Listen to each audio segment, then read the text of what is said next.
mis amigos de Hablemos, gracias por estar con nosotros una vez más en este programa donde el invitado especial eres tú. Para nosotros es un privilegio tener en casa a una joven muy preparada que hoy forma parte de nuestra Asamblea Legislativa. Me refiero a la licenciada y diputada Alexia Rivas. Gracias por estar con nosotros. Muchísimas gracias, Pastor. Un placer poder estar por primera vez en este programa, donde sé que todos los salvadoreños siempre están al pendiente para poder hablar un poco acerca de la realidad de nuestro país y, ¿por qué no?, para conocer un poco acerca de los nuevos diputados de esta Asamblea Legislativa. Me siento viejo. No. ¡Qué terrible! O sea, he tenido el privilegio de platicar con algunos de sus compañeros. No todos aceptan venir y gracias por estar aquí, pero sí veo una Asamblea Legislativa joven que hoy se autodenominan la nueva Asamblea Legislativa. ¿Qué cambió y por dónde comenzaron? Bueno, primero yo creo que es muy importante decir que los salvadoreños dieron un mensaje bastante grande respecto a esa nueva configuración legislativa, de las cosas que ellos querían cambiar y también de las cosas que nosotros queríamos cambiar desde algún momento donde comenzábamos a generar alguna incidencia respecto a la realidad nacional de nuestro país. Sabíamos que la Asamblea Legislativa estaba llena de personas que no representaban los ideales de los salvadoreños y, por qué no decirlo, se había ensuciado la palabra política, la forma de poder enunciar o referirse a un diputado. En algunas ocasiones incluso era una mala palabra. Alexia, yo soy de los críticos o de los comentaristas, siempre lo digo en los programas, mire, yo soy predicador, ¿verdad? Pero yo siempre bromeaba con eso. Y todavía digo, voten por mí o en mi curul, whatever, ¿verdad? Las cosas que se me ocurren. ¿Sabe qué sucedía en nuestra época? Ya los puestos estaban como canonizados, ¿verdad? O sea, eso les pertenecía. Y cuando uno necesitaba algo, literalmente iba al concepto de la vaca sagrada, que hay que ofrecerle un sacrificio, para decirle, ¿creen que nos pueden ayudar con algo? No sé en qué momento sucedió. Yo hoy sí veo mucha juventud, a la vez que me alegra, me aflige. Porque ya mis calenturas son otras, pues. Ya mis pasiones son otras. La juventud está diferente. ¿Cómo se controlan para no cometer errores? No porque no puedan, no porque no estén preparados, no, por su juventud. Yo siempre le digo a la gente, dele chance. No, es que lo van a hacer. Dele chance si van llegando. Los otros tenían décadas. Y aún así cometían errores. Totalmente, muchos. Cometían errores, sabíamos que era casi un cargo vitalicio y en algunas ocasiones se transmitía de generación incluso a generación. No era un concepto de llegar ahí porque la gente así lo quería, sino que simplemente si tú tenías tu padrino político, si tú conocías a alguien, entonces ibas a tener la oportunidad de que después de que esta persona Alexia, se jubilara... ¿Tiene padrino político, Alexia? No, Dios es mi único padrino, mi único ser y que me ha llevado ahí, yo siempre lo he dicho. Yo estoy en la Asamblea Legislativa porque Dios y la gente así lo ha querido. Mire, ¿y de dónde? Pues, o sea, la pregunta es, usted estaba en tercer grado, en cuarto grado, se ve que es aplicada, pero usted dijo, yo quiero ser diputada, o se le atravesó en el camino, o, wow, estudié Relaciones Internacionales y eso es lo que yo quiero hacer por mi país. Le voy a contar una incidencia que a mí me ocurrió cuando iba a cuarto grado más o menos. Yo fui diputada por un día y representé... No, sí, ¿en serio? O sea, ¿usted ya había llegado ahí? Yo fui diputada por un día, estuve en el curul de uno de... Bueno, ¿de todavía quién? Diga de quién, Alexia, ¿de quién? Estuve sentada en el curul de Carlos Reyes. Ah, sí. Y porque yo estudié en Cabañas la mitad de mi vida. De hecho, mi familia es originaria de Cabañas, de Sensuntepeque. Entonces yo llegué, me senté en ese curul, di un discurso porque los niños, o sea, éramos 84 de todo el país, teníamos que elegir a uno por cada departamento. En este caso, a mí me correspondió dar ese discurso por Cabañas. Entonces, digamos que desde esa época yo le di... ¿Usted se recuerda qué dijo? Sí, me recuerdo más o menos porque sé que mi mamá me ayudó a hacer ese discurso y hablamos acerca de la sociedad y la familia. Loco. Pero pasó una cosa bastante extraña dentro de, digamos, al finalizar la plenaria para niños. Antes se daba eso de que se hacía el diputado por un día y se reunieron un grupo de diputados. En broma, unos diputados que estaban ahí le dijeron a otro de los que estaba recibiéndonos, mira, ahí está la que te va a sustituir. Y no voy a decir el nombre de quién. No, ¿cómo no? Alexia, suéltelo, si para eso ha venido. Y bueno, yo en ese momento obviamente estaba bien pequeña, pero siempre a mí me llamó bastante la atención el tema de cómo se configuraba la realidad nacional de nuestro país y le voy a ser bien honesta. Pensé que iba a ser imposible que yo pudiese llegar a ocupar esa oportunidad histórica porque no tenía ningún padrino político, porque nunca he estado afiliada a ningún otro partido político, porque mi papá nunca ha estado en política, mi mamá tampoco. De hecho, yo provengo de una familia, mi abuelita era maestra, mi mamá también es maestra, mi papá nunca ha estado vinculado a la política y simplemente no teníamos ese padrino que te iba a poder Alexia, ayudar a o que sea tú llegaras. Si nosotros pasamos un scan en la asamblea hoy, en el área de su curul, usted no optó por becas del FMLN, usted no estuvo antes con Arena, usted no es prima, ni hermana, ni sobrina de nadie, sino de Dios y de su papá. Pueden buscar lo que quieran. Qué buena onda. Y estoy segura de que mi familia está limpia. Yo provengo de una familia, digamos, de una buena familia, no por un aspecto económico, sino porque tienen principios y valores. ¿Qué dice la Biblia, Alexia? Alexia? Mejor es el buen hombre que la mucha riqueza. Yo lo creo, de verdad. Pero mire, me encanta la historia de que fue y ya dejó la semilla. Tengo miedo, hermanos, aquí no. Bueno, Vale, la pastora. Qué terrible. Entonces, a ver, ¿quién le llama y le dice, Alexia, estás muy preparada en relaciones internacionales, también estás con ciencias jurídicas y también te gustaría participar con nosotros?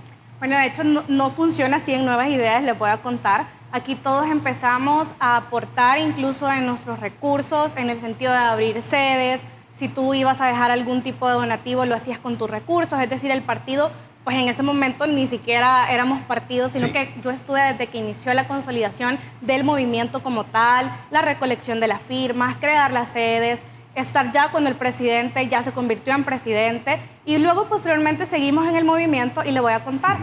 Yo siempre estuve apoyando a la gente de Nuevas Ideas en Cabañas porque, digamos, ahí yo me había criado y estaba mi familia y apoyé muy fuertemente ese tema.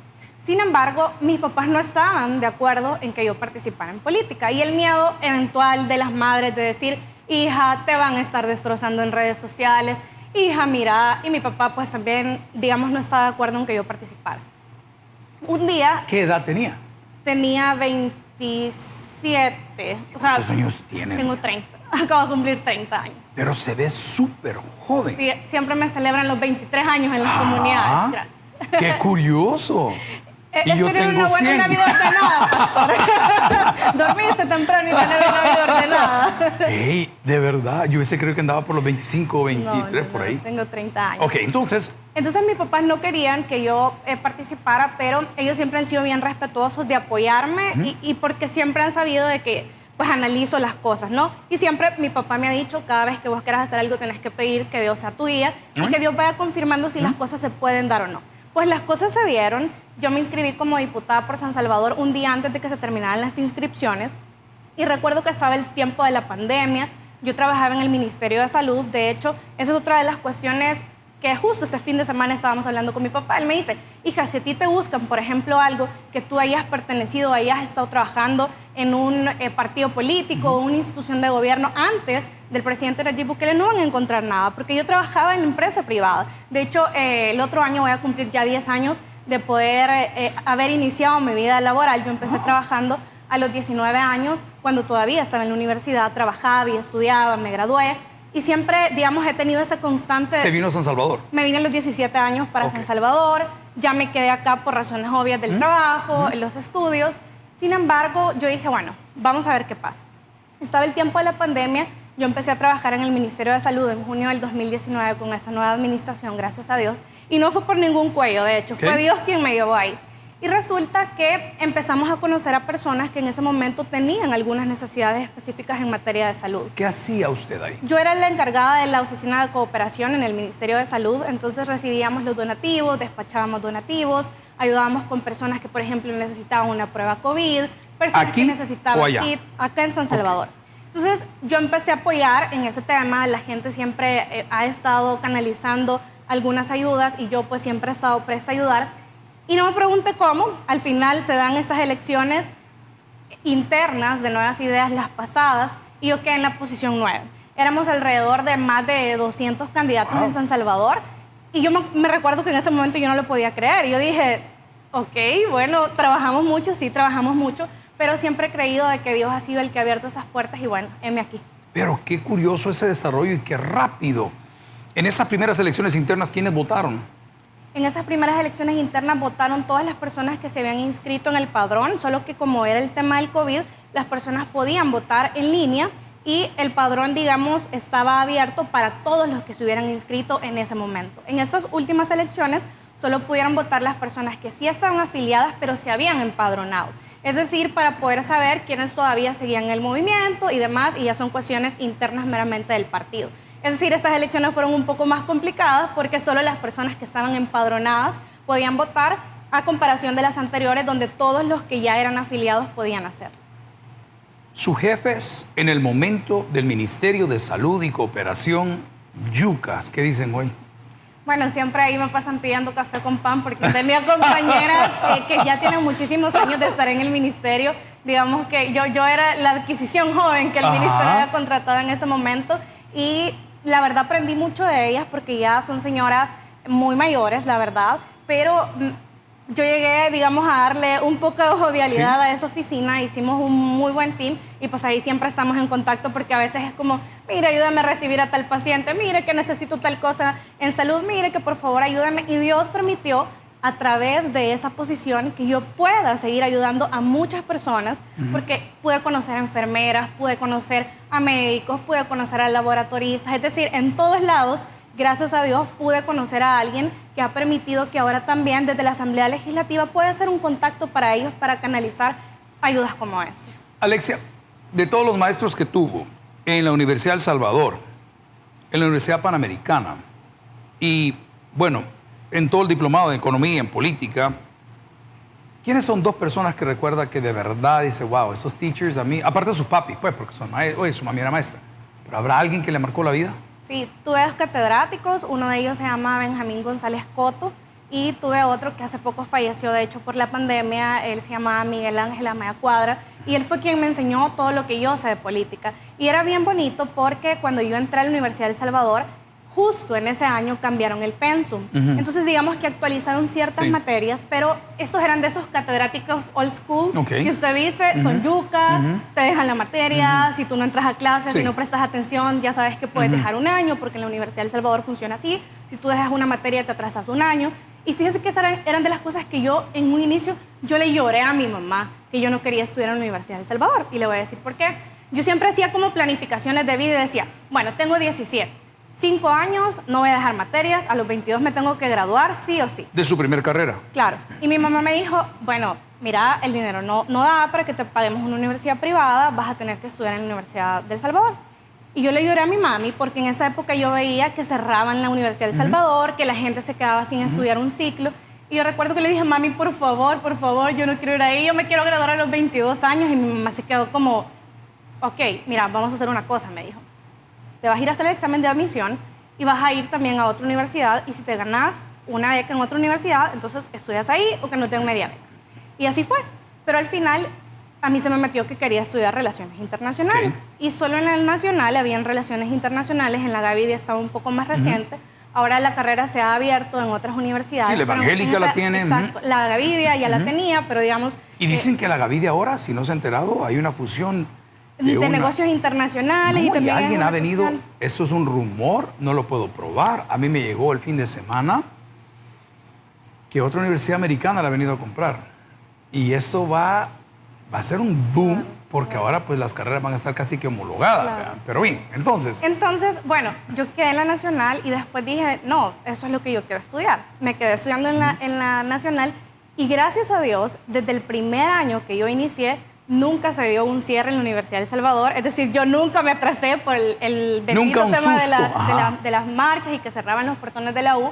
Y me gradué literalmente a los 22 años porque yo no hice tesis. Entonces eso hizo que me ahorrara un año y me gradué en junio. O sea que se llegó el cum laude Llevaba como honorífico en la Nacional. Si tú tenés de 8 hacia arriba, no haces tesis.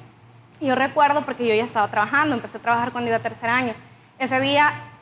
siempre subían, no sé ahora, yo espero que ya hayan cambiado eso en la Nacional, siempre subían las materias, las notas, hasta como en enero, cuando justo ya iba a iniciar. Ya lo entiendo. ¿Verdad? Entonces yo estaba como literal bajando todos los santos y yo, por favor, que no voy a hacer tesis, que no voy a hacer tesis. Y justo fue el regalo de ese enero, me recuerdo, así que me terminé graduando en junio. Entonces, eso hizo que justamente pudiera cumplir esa planificación de vida y gracias a Dios... Niña, bien estructurada la siento yo. Le tengo que preguntar del amor. ¿Qué ha pasado en esa área? Bueno, le cuento, yo también había planificado en mi vida que después de graduarme... Llevarme a uno de estos que está aquí. Que después de graduarme en la universidad yo me iba a casar. Es que de verdad, yo había una planificación. Tengo miedo. Vaya, yo dije, me voy a graduar de la universidad, me voy a dar un año, el siguiente yo ya me tengo que casar. Y yo tenía un novio. Entonces yo veía que nunca se ponía en nada, ¿verdad? Pero como yo ya tenía mi planificación... Defíname. Es que miren, niña, si es boda, no es adopción, ¿no? Pero yo ya tenía planificado mi vida en ese sentido. ¡Qué bueno! Entonces yo dije, bueno, quizás ¿Qué nunca me va a pedir, dije yo, que se case. busca Alexia en un hombre? No, mire, primero que sea temeroso de Dios, que tenga buenos principios, y de verdad yo busco a alguien que se asemeje a mi papá, porque mis padres ya tienen 32 años de casados, se casaron muy jóvenes. Estuvieron separados 8 años porque mi papá se fue para Estados Unidos. Wow. Solo mi mamá lo podía ir a ver. Pero yo vi que mis papás, a pesar de eso, pudieron seguir juntos. Mi papá se regresó un día que mi mamá le llamó. Yo iba a cumplir 15 años. Mis hermanos iban a estar ya entrando justo a la adolescencia. Mi mamá le llamó y le dijo, bueno, mira, si pasa algo con estos niños, yo no me hago responsable. Así que tomás la decisión. Y mi papá fue como, bueno... Voy a dejar aquí todo y me voy a venir. Mire qué testimonio más bonito, o sea que sí se puede. Sí se puede. Y mis papás, de hecho, yo siempre se lo digo a mis amigos, yo nunca he escuchado que mis papás estén peleando por un tema de una infidelidad, o porque estuvieron separados, o porque mi mamá se quedó cuidándonos cierta parte del tiempo. Yo creo que si hay de verdad amor, y si de verdad tú sabes que querés una familia, tenés que luchar por ello. Y bueno, creo que ellos son mi mayor ejemplo. Así que llegó el amor y el tipo no se puso en nada. Eso me gustó. Yo ya tenía mi planificación de vida. O sea, pero a mí nadie me iba a cambiar mi planificación de vida, ¿verdad? Entonces, ¿Y le puso un ultimátum? No, lo más chistoso es que yo ni siquiera nunca le dije, es como, mira, yo creo que vamos a terminar porque vos no te pones en nada, sino que un día yo le dije a mi mamá como, mira, fíjate que él de verdad no se pone en nada. Y, ¿puedo preguntar cómo se llama? No lo voy a decir en público, no voy a hacer esa humillación nacional. Aquí les tengo la información de última hora. No vamos a hacer esa humillación nacional e internacional.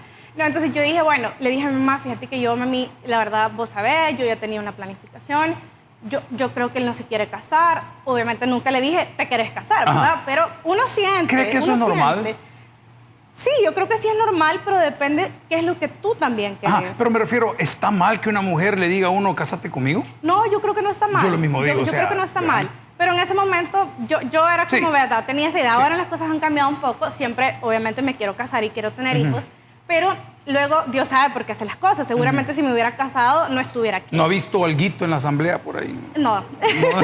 No estuviera aquí, seguramente, ¿no? Entonces yo dije, bueno, terminó. Solo Ripio me dijo. Y mi mamá después se quedó, y mi mamá después se quedó como, pero si vos ni siquiera le has dicho nada. Bueno, pasó eso. Ya luego yo me dediqué a seguir trabajando y creo que eso también me permitió abrir mi mente a otras cosas, ¿no? Alexia, pero va a llegar un momento en la vida que ustedes como mujeres y otros como hombres crecen tanto que sin querer queriendo nos hacemos bien exigentes. ¿Sabes qué también creo? Y eso son una de las últimas reflexiones que yo he estado teniendo. Uno como ser humano siempre está pensando en que quiere algo más. Y está bien hacer tus planificaciones de vida y saber qué es lo que tú querés. Pero llega un momento en donde cumplís eso y querés otra cosa. Exacto. Y llega también el punto en donde las mujeres biológicamente ya no estamos tan preparadas para poder tener un hijo. Y tú a veces decís, he cumplido todo en mi vida y ahora ya es momento de que yo tenga un hijo. A veces se les complica, pero creo que eso también está en las reflexiones y que si tú obviamente no has encontrado a la persona indicada, independientemente de la edad que tengas, pues tampoco no te tenés que presionar. Yo lo creo. Yo he insistido mucho en la iglesia que pastoreo o predico. Y le digo a la mujer, mire, usted es mujer, no porque sea mamá, no porque sea esposa, no porque sea novia, porque ha tenido... Usted es mujer porque Dios la hizo mujer. Claro. Y Dios se va a glorificar en todas las etapas de su vida. Me encanta lo que dice, no se vaya a anticipar, porque por querer ayudarle a Dios, deciden mal. Dije algo raro que no he predicado todavía. Hay un ministerio que se llama Entre Hombres, el tercer jueves de cada mes, en Gamaliel. Allá lo tenemos de 6:30 en adelante. Y oiga la tesis. Oiga la tesis. Equipo, pero oiga, la tesis es... ¿cómo amar a una sola mujer? Y todo el mundo me dijo, es imposible. No, sí se puede. No porque yo sea el ejemplo, créanme. ¿Y cómo se puede? Escoja bien. Escoja bien. Entonces siento que yo sí empujo mucho eso en la iglesia, que pastoreo o predico, que la mujer es mujer porque es mujer. Claro. Y también usted que ha estudiado relaciones internacionales podrá entender que el concepto de sociedad de El Salvador, Latinoamérica versus Europa versus... no es el mismo. Claro. Entonces yo veo allá en Italia, donde están nuestros colegas, fíjate que se acaban de casar. ¿Cuántos años tienen? 40. Fíjate que tienen un hijo. ¿Y cuánto tiene ella? 38. Ah, qué bien. Y aquí vamos por el cuarto divorcio. Ey, a eso voy. Ahí voy. Que a nosotros nos decían, casate. Y mis abuelos, imagínense que serían sus tatarabuelos, mis bisabuelos eran sus tatarabuelos, decían, aunque sea en el último vagón, subite. Y decía la gente, es que ahí va la basura. Entonces, cuidado con eso. Me encanta que tenga bien estructurada su vida. Así que hoy por hoy, cero amores. Sí, estamos... Nada, Asamblea Legislativa enfocada. El amor es el pueblo salvadoreño. Estamos enfocados en si quiere pide el voto, niña, qué bárbara. Y ahí estamos. Mire, y el color del sillón que me pidió, si no me lo pone, no sí, vengo. O sea, si no, no me siento aquí, le iba a decir. Ey, ¿cuál ha sido su peor error en toda su vida, después del novio que dejó? Pero, ¿cuál ha sido su peor error? Híjole. No sabría decir cuál ha sido mi peor error. Pero porque mucho, no hay algo que... se tardó mucho, se anticipó. No, ¿saben qué? No hay algo que yo haya hecho en la vida de lo cual me haya arrepentido. Okay. Porque siempre mi mamá me dijo algo, mira espejos. Y mirar espejos significa ver lo que otras personas hacen para tú no cometer esos mismos errores. Yo creo que a veces uno de los principales errores que nosotros tenemos es decir, no, es que yo tengo que sufrir o vivir eso para cometer el error y saber que no lo tengo que hacer. Yo creo lo contrario. Yo creo que tú puedes aprender de los errores de otros y te ahorras muchísimo tiempo, dolor y sufrimiento en ese sentido. Totalmente. Tengo miedo de ser hombre hoy. Tengo miedo de casarme hoy.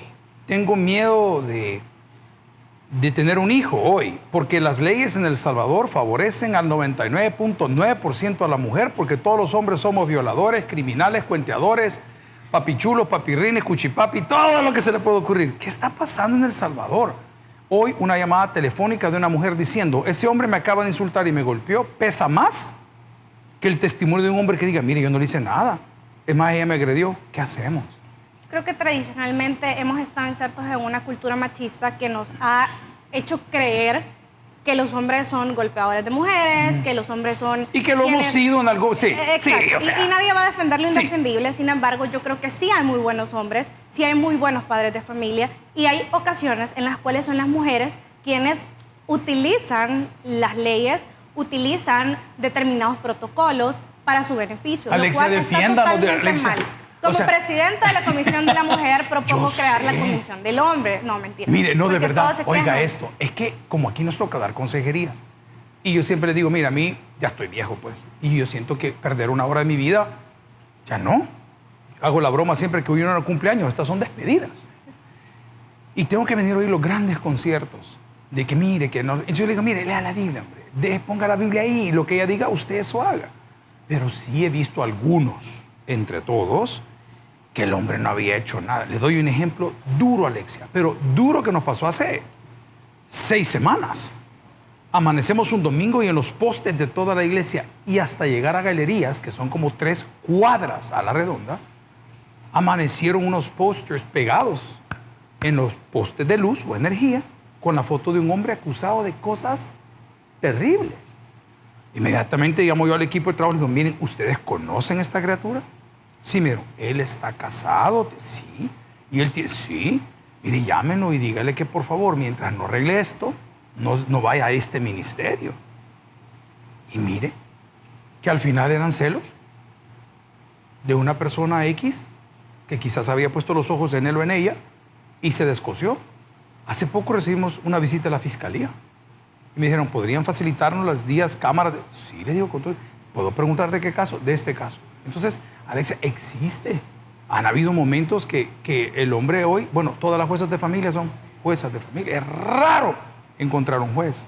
Yo creo que por eso es muy importante que uno, primero, conozca a la persona con quien está. Segundo, que cuando tú veas que hay algún tipo de alerta, porque siempre existen estas alertas. Toxicidad. Puedas realmente hablar con tu pareja y tocar esos temas, porque mi papá también siempre me decía algo, es que cuando tú no hablas las cosas antes de que te vayas a casar, cuando estás en un noviazgo, ¿cómo vas a pretender entonces que cuando ya estés en una vida formalmente con alguien, tú conozcas a esa persona. Si no le preguntaste, por ejemplo, mira, tú tenés para pagarle la leche a los niños, si vamos a tener un bebé, tenés para el colegio, ¿cómo vamos a hacer? ¿Cómo está tu estado civil? Hay mujeres que empiezan a salir con los hombres y ni siquiera le han preguntado, mira, estás casado, usted tiene novia y esposa, y vemos ese tipo de cosas, ¿no?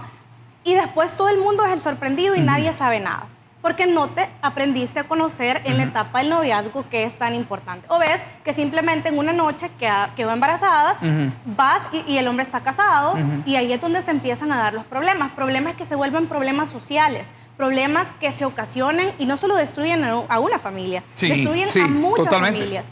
Y yo por eso siempre he hablado con ese tema, porque a mí siempre me dicen, Alexia, mira, es que ustedes defienden más a las mujeres. Obviamente yo soy la presidenta de la Comisión de la Mujer y es lógico que como mujeres siempre vamos a sentir esa protección que le tenemos que dar a las mujeres porque existe cierta afinidad, pero eso no significa... Si una mujer llora en un juzgado, ya la regó.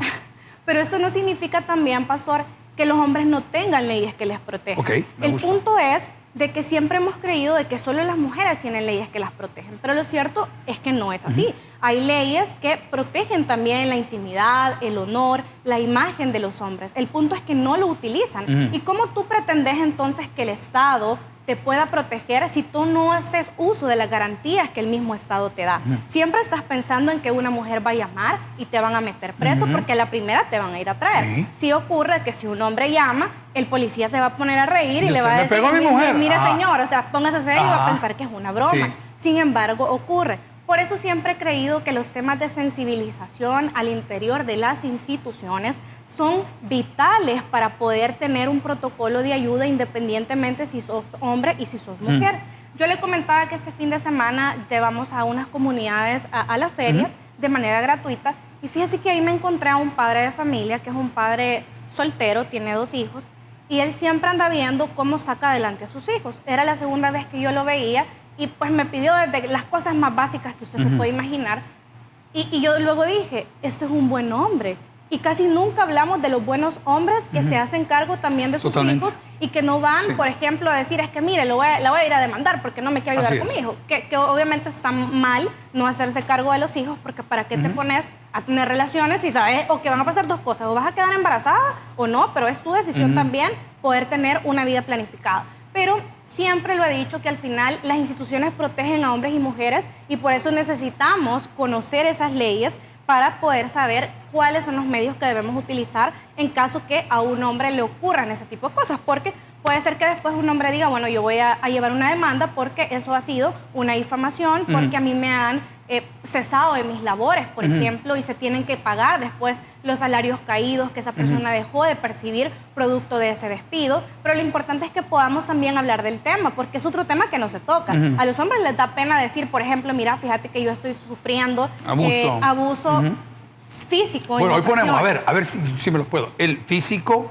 el verbal, el financiero, el psicológico, el sexo. Es que hay una diversidad de abusos y no dudo que más de algunos de los compañeros varones están en esa línea, pero casi siempre han sido más las mujeres. Este tema tan delicado. El otro día dije algo que no tenía que decir. Estaba yo en la prédica del miércoles y dije, miren, parece que hubo un encuentro, hay un encontronazo entre los diputados buenos, malos, regulares, los nuevos, los antiguos, los de la esquina, los de arriba, los de abajo, y se dijeron de todo. ¿Se respetan estas leyes dentro de la Asamblea hoy o el fuero les permite tratarse como quieren? Lo cierto es que en la Asamblea Legislativa los diputados no somos responsables por lo que decimos, de acuerdo al artículo 125 de la Constitución, pero yo también estoy totalmente de acuerdo en que el traspasar líneas que puedan atacar incluso a las familias es en lo que nosotros no debemos de caer. Le voy a poner un ejemplo. Alguien empieza a sacarle a alguien al papá. Yo lo vi. Vos no esperes que la otra persona no va a iniciar también esa serie de ataques. Sí. Y yo siempre lo he dicho, los que estamos en la política somos nosotros. En este caso soy Alexia Rivas. ¿Por qué alguien tendría que atacar a mi papá, a mi mamá, a mis hermanos, a mis tíos, si ellos no decidieron meterse en política? Yo puedo aguantar lo que quieran decirme, a pesar que puedan ser mentiras, a pesar que me tiran troles. Ya he llorado, mi mamá se pone a llorar y me llama, mira, ya viste cuando ¿cuál te hicieron ha sido su peor, en este trayecto o en esta trayectoria ya como diputada? ¿Le han troleado duro? Sí, ¿Por qué? supuesto, ¿Por qué área? Por supuesto. A mí me ocurrió cuando estábamos en la investigación más fuerte del tema de las ONG fachadas y creo que al final esa indignación era una indignación muy colectiva de saber que 279 millones de dólares se le habían dado a ONGs que eran de diputados o exdiputados en este caso. ¿En qué periodo de tiempo? Fue solamente del 2011 al 2020 fueron 279 millones de dólares. Millones de dólares. 279 millones de dólares. Y lo que ocurría era que una diputada o un diputado hacía su ONG. Después, por ejemplo, usted era el presidente de la Comisión de Hacienda. Yo llegaba como diputado y le decía, bueno, mira, fíjate que yo tengo esta ONG, entonces yo necesito que me des $50,000 por ponerle un monto barato, ¿verdad? A mi ONG. Entonces venía otro diputado de otro partido y te decía, mira, yo también tengo una ONG, entonces yo te voy a dar el voto, pero como a él también le vas a dar dinero, entonces yo también necesito que me des dinero para mi ONG.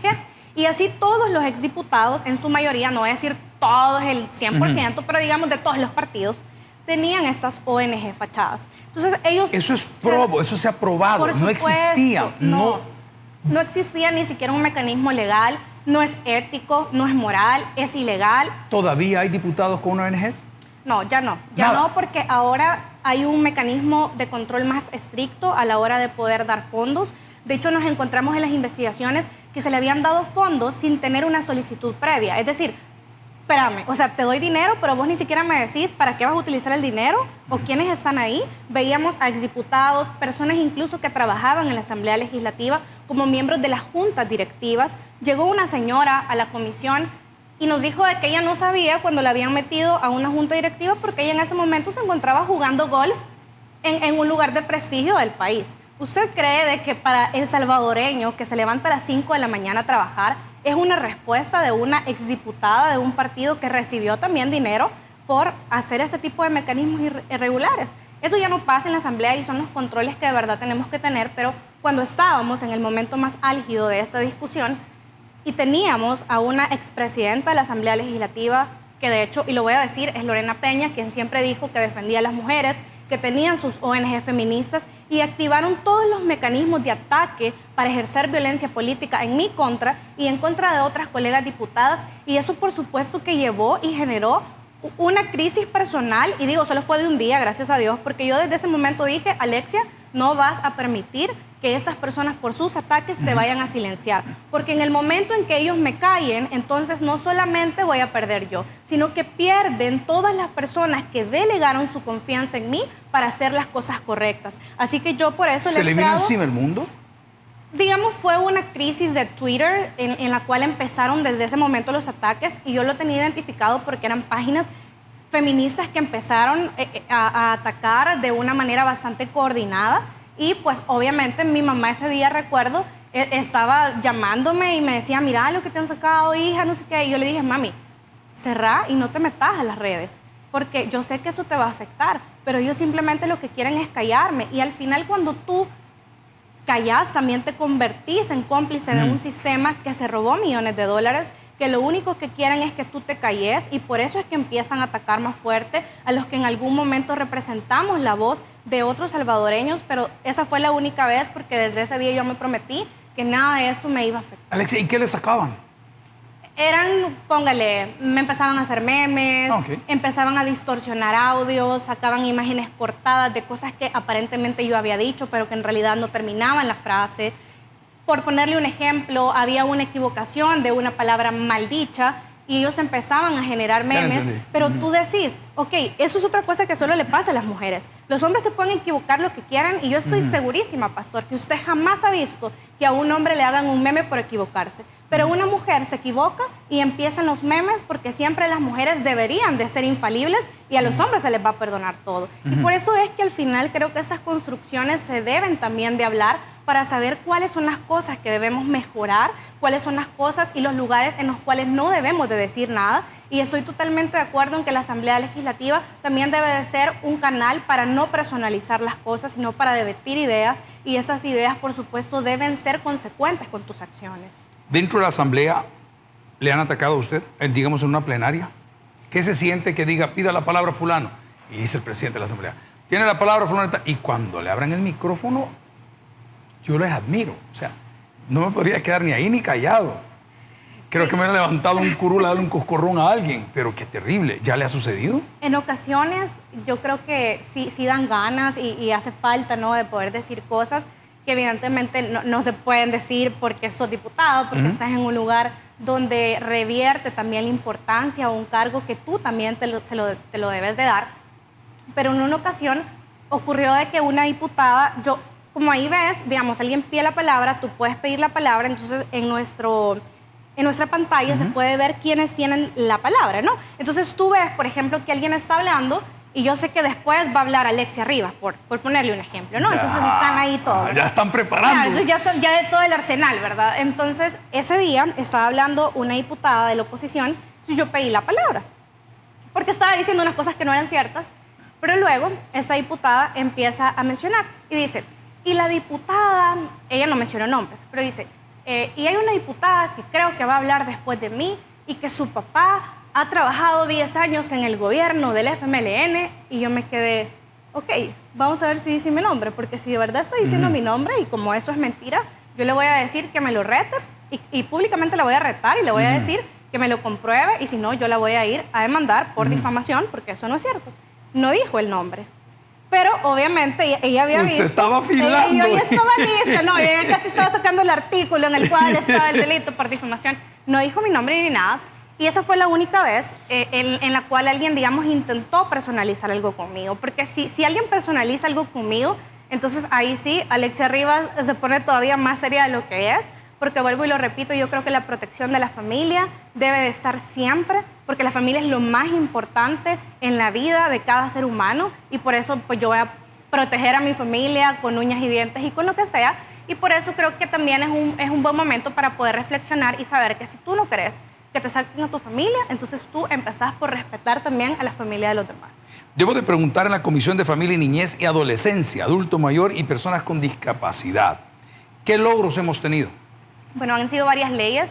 Hemos aprobado la ley Amor Convertido en Alimento, aprobamos la ley Nacer con Cariño, Crecer Juntos, que son la tríada perfecta que ha sido trabajada por la primera dama, que protegen al bebé desde el instante del nacimiento, que nos garantizan ese amor, ese cuidado, ese apego que debe de existir entre la madre y su bebé.